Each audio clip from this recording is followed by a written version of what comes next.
as Mr. Agriculture of the United States.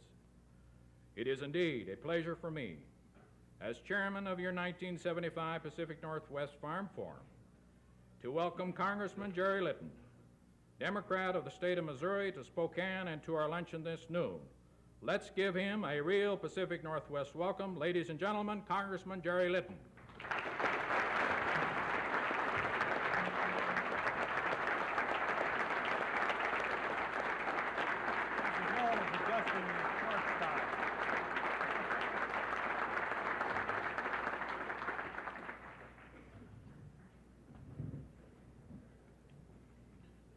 Well, you know, one of the problems in selling the ranch at the time I did, someone said that must convince the farmers in your district that you're very bright about agriculture and help you. And I said, well, it really didn't, because some of my farmers in my district thought I knew something about the prices and I didn't tell them.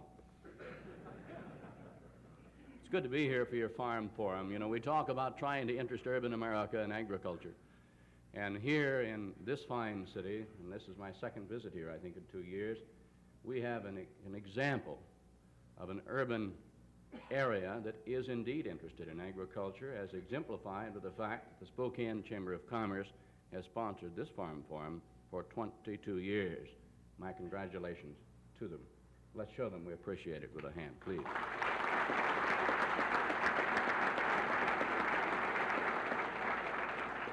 You know, I considered it a special pleasure to be at the head table with such fine examples of rural youth. You people here had a rare opportunity of listening to 3 national FFA officers. And I think if America would have the opportunity that you people had today, they would feel far more confident not only in the future of this country, but in the future of agriculture. My hat is off to them, too. You know, I wish I could have listened to some of their presentations. I caught parts of it this morning. But I was particularly impressed with what Alpha had to say, your president of the FFA, as it relates to his early experiences in this organization. It reminded me of a young man that got started in FFA. His first year when he was in high school, he was a very timid, shy, bashful young farm boy. He went to the school, and he didn't attend any of the regular school functions. He didn't attend the basketball games or the football games. He enrolled in band. He was too shy to ask directions to the band room, and so he went to study hall. He never did learn to carry a tune, as I recall. The young man was a shy young man all the way through school and through his first year. At the end of that first year, however, he became active in the FFA. And the FFA got him involved in parliamentary procedure teams and public speaking and leadership courses. His father and his VOAG teacher had a long talk with a young bashful freshman in school and told him, he said, you know, you can do anything you want to do. God gave all people talents, and one of the basic differences between men is that some have more courage to use the talent God gave them than others. All you need is confidence. His father and his VOAG teacher talked with him. They told him, they said, you know, confidence is something you can have all of you want. You can't buy it, you can't sell it. You can't touch it, you can't feel it, you can't smell it, but it's there, and you can have all you want. For the next 2 or 3 years, the FFA, through its many fine leadership programs, gave that young man confidence to use some of the talent that he had. So I've always had a great, strong feeling for the FFA because I was that young man, and it wasn't many years ago that I had that experience. Later had the pleasure of serving as a national FFA officer and attending many functions of this organization throughout the country. So my congratulations to these fine young people you have at the head table, and more important, to the nearly 500,000 young boys and girls like them all over America that they very ably represent. Thank you.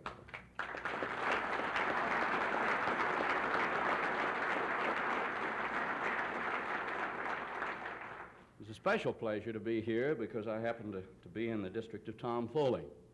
And I've served in the Congress with Tom for 2 years now.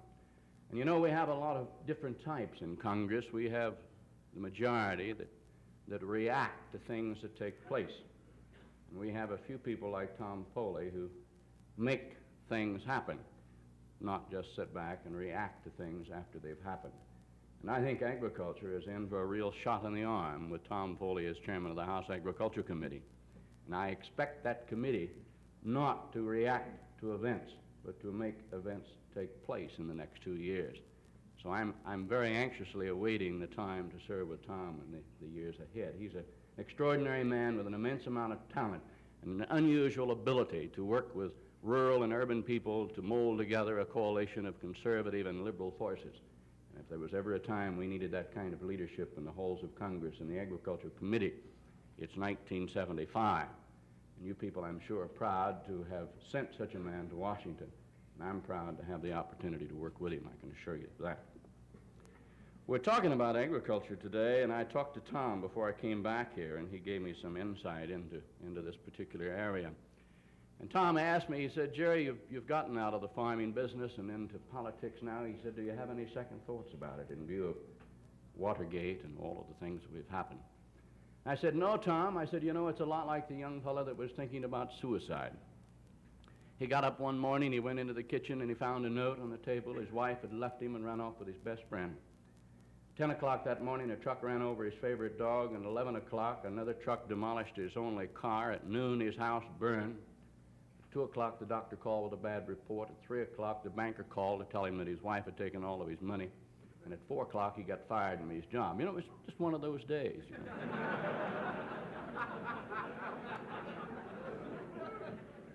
And anybody in the cattle business knows you had one of those days every day for 2 years now. So we went into the telephone, and he picked up the directory, and he found that number you're supposed to call when you think of suicide. And he called them, and he talked to them, and he explained his great problems and all of the things that had happened to him that day. They promised they'd call him back in 5 minutes. They called him back, and they told him they considered his problem, and they decided that he was doing the right thing.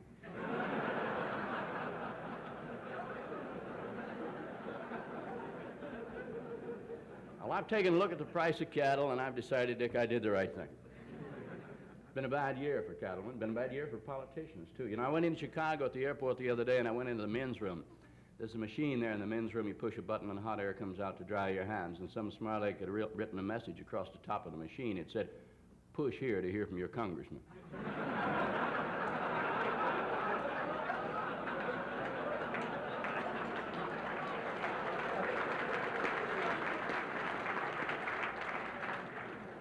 You know, I pushed, and I think I recognized the voice. Been an interesting time. You know, I'm only 37 years old, and I've had one heck of a time of keeping up with 65-year-old Wilbur Mills, you know.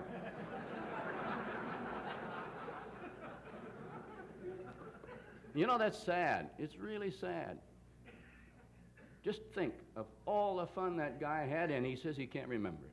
You know?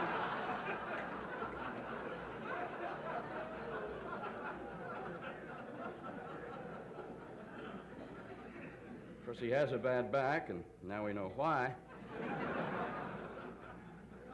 A lot of people don't know there was another congressman in the car with Wilbur that night. Oh, that's right, Carl Albert, Speaker of the House. They found him in the glove compartment.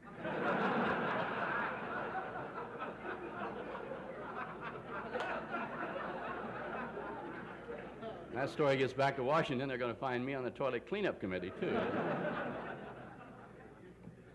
Talking to some friends of mine the other day, and they said, you know, politicians have always had trouble and been ridiculed. Even back in the days of the New Deal and FDR, they told the story of the young man that was introducing a new member of the church to his father. His father was 78 years old, hard of hearing, never did wear his hearing aid very well. The young man walked over to his dad. He said, Dad, I'd like you to meet the new deacon. The old man didn't hear him. He said, new dealer. The boy said, no, Dad, new deacon. He's son of the bishop. And the old man said, that's right, son, they all are. They all are.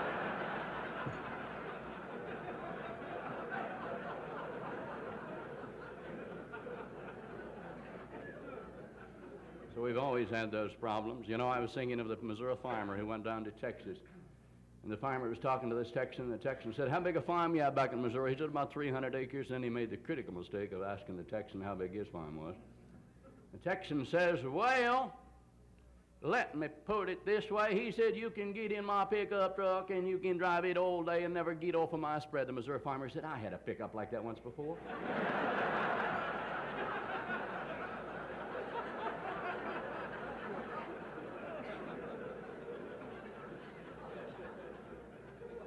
I think Dick financed it, if I'm not mistaken.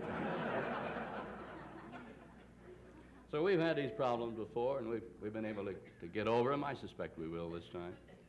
You know, one of the big changes for me, moving from the farm and the cattle business into politics and into Washington, is learning to adjust, to work with people that you've read about all of your lives, and it's a difficult adjustment to make, frankly. I've never really felt that familiar and that comfortable with these people. I was thinking the other day of the gentleman in the English Army, and he never felt comfortable around important people, most particularly the military brass. And he happened to be on a train one day out of London on the way into Coventry, and they were riding with two generals in the compartment. The generals thought they ought to get better acquainted. So one of the generals, he introduced himself, and he said, "My name is Hunter." He said, "I'm a brigadier general. I'm married, have two sons. One's archbishop, and the other's advisor to the Queen." The other general, with a great deal of pride, came forward. He said, "My name is Taylor." He said, "I'm a brigadier general. I'm married. I have two sons. One's a member of Parliament, and the other's chief engineer with the Commonwealth." The sergeant was very embarrassed about it all, and finally he straightened his tie and he cleared his throat. And he said, "My name's Murphy." He said, "I'm a sergeant. I'm not married. I have two sons. Both are brigadiers."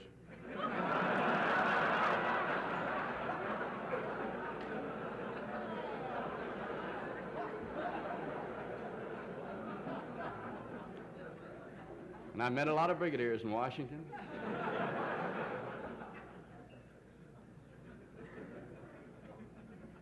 It was mentioned this morning at your conference about the World Food Conference that was held earlier this last year. I'd like to make a comment about it because I understand it was touched upon.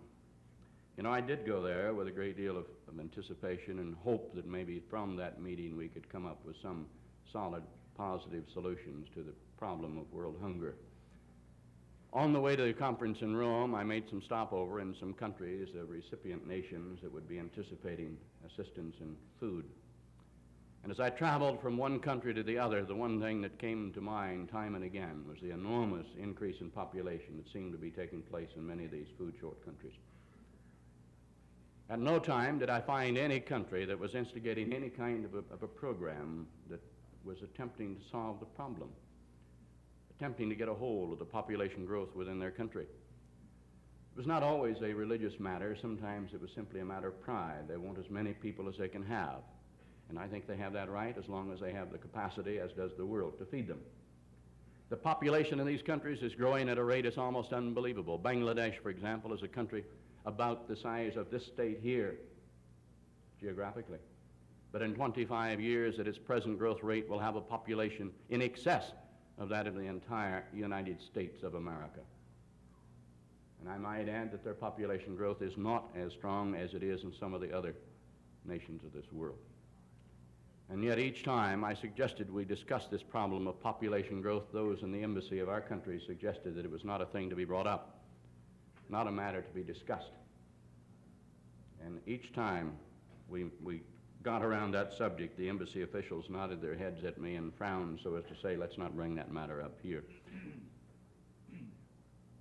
Finally, after about 6 different visits with foreign leaders, I brought it up. I said, "Do you have any plans whatsoever of doing anything about your population?" Keeping in mind that India and some of these same countries had condemned the United States proposal in Bucharest in August at the World Population Conference, saying that world hunger was partially caused because American consumers were eating too high on the hog, eating too much, and American producers were not producing enough. I asked them, I said, "Do you have any plans?" They said, "No."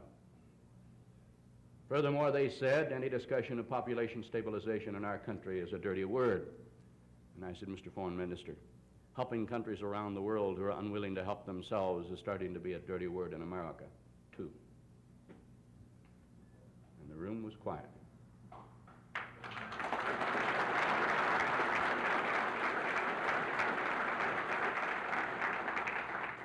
I went on to Rome, and I listened to the countries stand one after another to come to the platform like this and condemn the United States.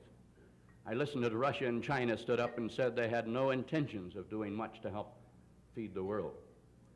I listened to more than 100 of the 133 nations there come to the podium and condemn the United States. And I stood there realizing the United States had contributed over 84% of the world food aid in recent years, over 84% of it. And it wasn't Russia that was being criticized. It wasn't China that was being criticized. It was the United States. And I started to ask some questions about that situation. I came back to this country and introduced a bill which I reintroduced 2 weeks ago. My bill is a simple one. My bill says we will continue to provide food for hungry people of the world. My bill says we will continue to support Public Law 480 in its endeavors to feed the starving people of the world.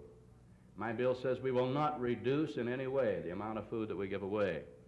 But my bill says one thing. My bill says that not one red cent of the Public Law 480 funds, with the exception of emergency conditions, will go to any country whose population growth exceeds that of the world average, who does not have any plan at all in the direction of population stabilization. The bill is a very simple one. It simply says what we oftentimes say in America, that we'll help the countries of the world, but we're going to only help those countries who are willing to help themselves. That's all. And if we stand up and say that we do not want to help anyone, be they the poor of Chicago or Spokane or Kansas City or New York or San Diego or Los Angeles, who's not willing to help themselves, then why shouldn't we maintain the same policy as it relates to other countries and people of other countries around the world? What's right and what's rational with people we've never met ought to apply to those that we know and we love and we work with here in this country as well. And I can't see how some Americans can maintain one policy for the poor of this country and want to maintain another for people they've never met. And I suggest that what's right for one is right for the other.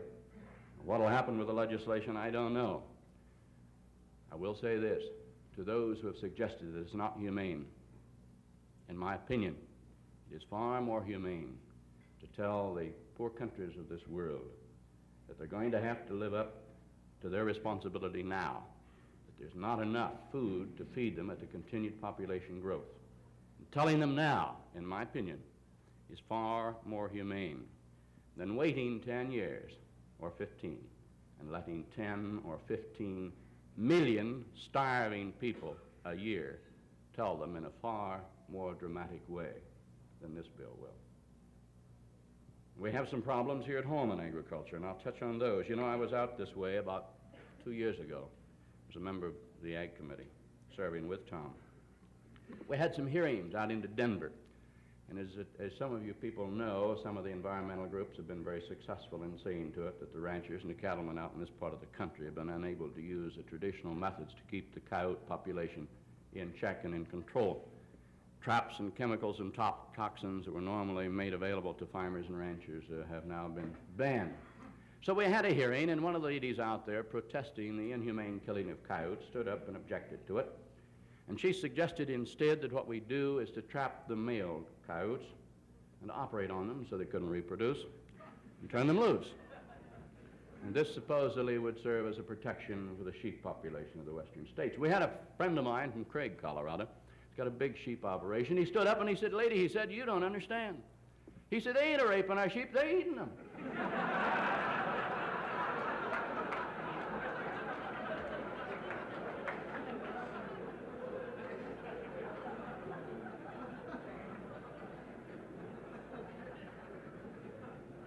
You know, Hal, it's good to get with an audience that understands my stories again, you know.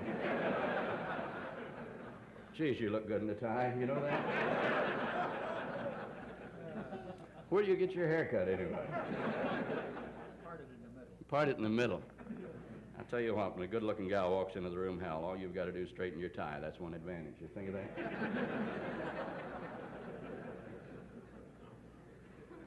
Well, you know, we've come a long ways. Dick was talking about our meetings in Washington to form the Ag Council of America. And I'm very excited about that because, as Alpha said in his presentation earlier today, it's about time we start bringing the producers and the consumers closer together. And if ever there was a time that needed to take place, that time's right now. There's so many things that agriculture must say and should be saying to the people that buy a product. I remember I went into Japan a good many years ago to try to open up some farm markets there. And I had a young fellow from Hokkaido walk up to me and say what's been said before. He said, "Mr. Litton, I'd like to know why it is that the American people have so many nice things." The answer I gave to him might make a good commercial if we could afford to put it on television sometime.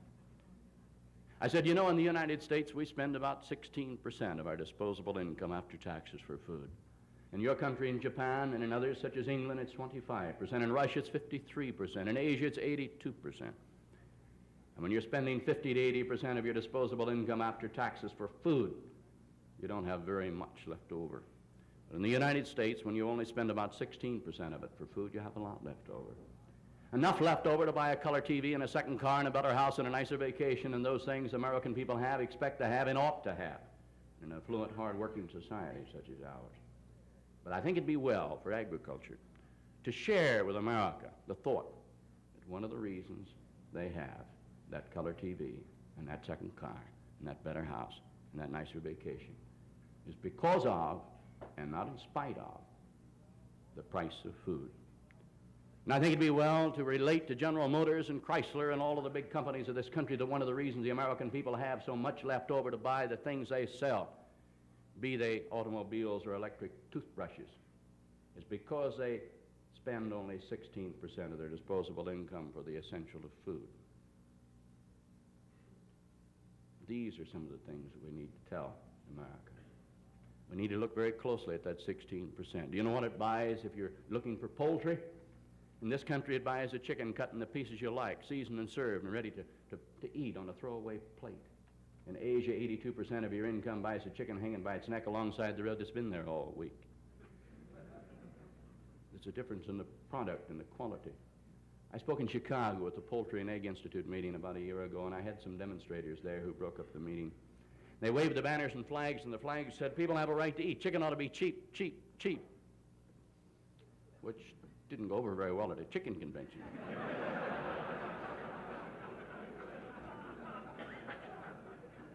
And I thought if the average consumer knew how to cook, kill, and clean a chicken, was willing to buy it in the conditions sold in other countries, we'd sell it to them cheap, cheap, cheap, cheap. But the chances are they would prefer to pay the 16% they're paying for the product they're buying and the quality and the condition that it's offered to them. You take a good, strong, long look at that 16%, you'll find some other things, too. If you go, for example, to Japan, you'll find it takes about 11 hours of labor to earn enough money to buy a pound of sirloin. If you go into countries such as England, over there in London, it takes an hour and a half of labor to earn enough to buy a pound of sirloin. Washington, D.C., it takes 27 minutes of employment.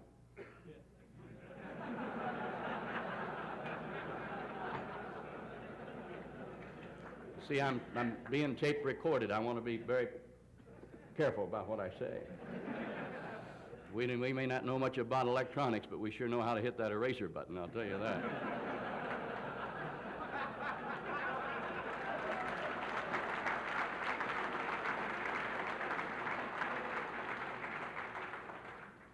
You know, somebody said if Rosemary Woods had been secretary to Moses, we'd only had 3 commandments.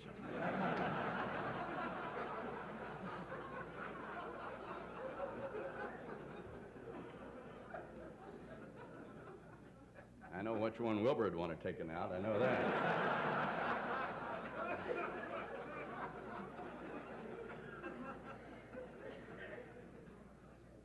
I had a press conference this morning, and one of the questions asked there was, why is food higher today than it was 10 years ago? And my answer was, it's not higher today than it was 10 years ago. And the reporter stood there and said, well, I thought it was higher. And I said, it's not. It's not. If you take a look at the facts and figures, you'll find that it's not higher compared to the wages that are there.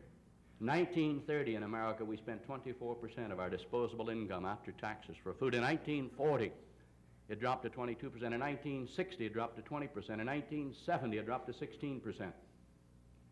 In 1971 and 72, it had dropped again to 15.8 and 15.7.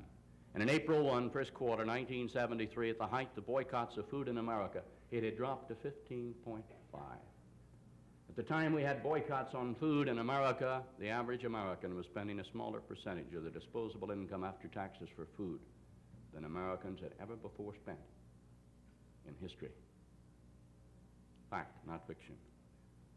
You know, they asked Winston Churchill many years ago, how's your wife? And old Winnie said, compared to what? And you know, when farmers ask if food is high, that's the kind of answer to give them. Compared to what? Compared to the cost of producing it, no farmers make less money than non-farmers. Compared to the cost of food in other countries, no, it's higher there than here. Compared to the cost of other things. No, ladies and gentlemen, percentage of income going for food in this country is going down, not up. Well, ladies and gentlemen, if food is not high compared to the cost of producing it, compared to the cost of food in other countries, compared to the cost of other things, how can it be said it's too high, and if so, compared to what? These are the kind of serious questions that have to be asked. And I think it's about time that we ask the farm organizations of this country that say they represent agriculture to work together, to tell this story. Now's the time for them to work together. Like the old prospector went into a town, he parked his mule, he went to a saloon, the young fellow came out with 6 shooters on his hips and pointed them at the old man. He said, "Mister, do you know how to dance?" The old man said, "No." The boy said, "You'll learn." The old man did. But as he picked up his feet, he counted the shots. When the last had been fired, he turned his back bravely to the boy. He walked to the mule, he pulled out his shotgun, he walked back to the boy, he pointed it between his eyes, and he said, "Son, have you ever kissed the backside of a mule?" The boy looked up and he said, "No, sir, but I've always wanted to." You know, I've always wanted to see what would happen if the farm organizations of this country would be willing to spend just 10% of what they spend fighting each other, promoting American agriculture. You'd all have more money in your pockets.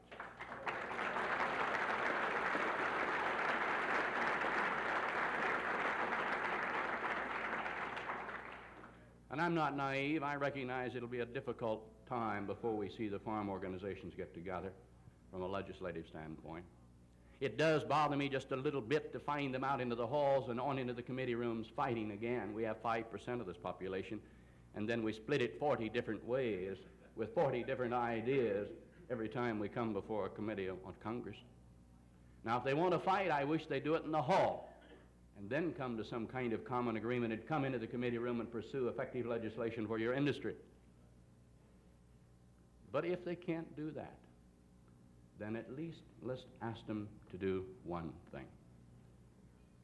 Let's ask them to agree and to work together on the one thing they already agree on, and that is that food is a good buy, farmers are nice people, and they produce a quality product at a reasonable price. At least they can agree on that and pool some resources to tell that one story to America.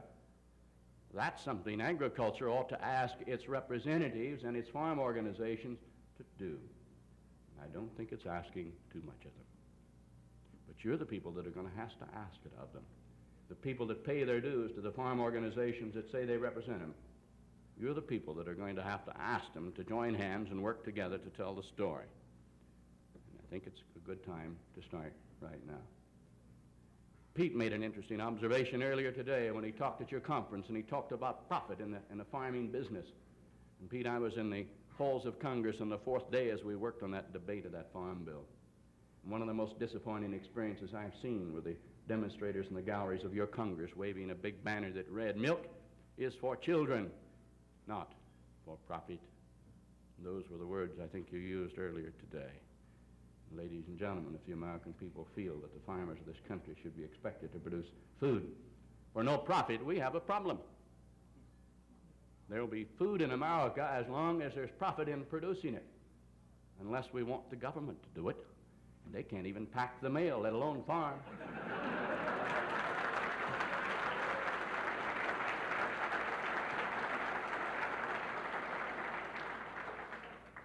I think Ray Schweitzer indicated earlier today in his excellent presentation that we'd all do a little better in the cattle business if the government stay out of it for a while. And I'll buy that. I'll buy that.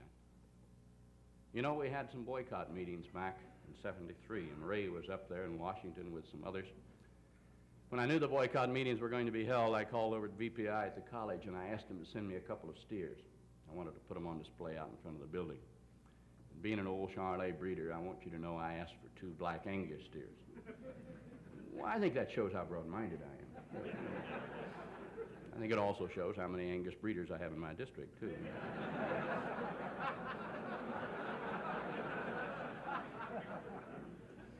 Anyway, we put the steers there, we unloaded them, and we put them out in front of the Rayburn building and loaded them on the sidewalk where they promptly left a deposit. Not the kind you're thinking about, Dick. And you know, the Capitol Hill police, they didn't know what to do with it. They just kind of walked around poking their foot in it, you know.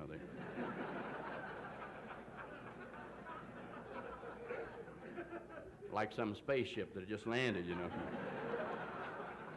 They've been walking around that stuff all these years. They just never seen it in one place, you know, like that.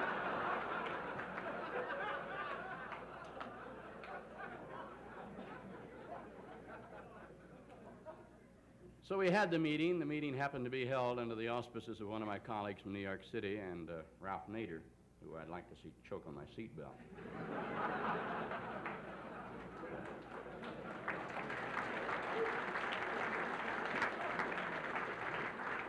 I'd even throw in the buzzer, you know, if he'd eat that too. We had one demonstrator stand up and say they couldn't stop buying beef because it was already too high. They hadn't been able to consume it for a good many weeks, and how long it had been they'd been without. And I went back to my office and I did a bit of calculating, and I found that 20 years prior to the boycotts, the average American was consuming 63.4 pounds of beef, and during the boycotts they were eating 116.9 per day, or per year, per person.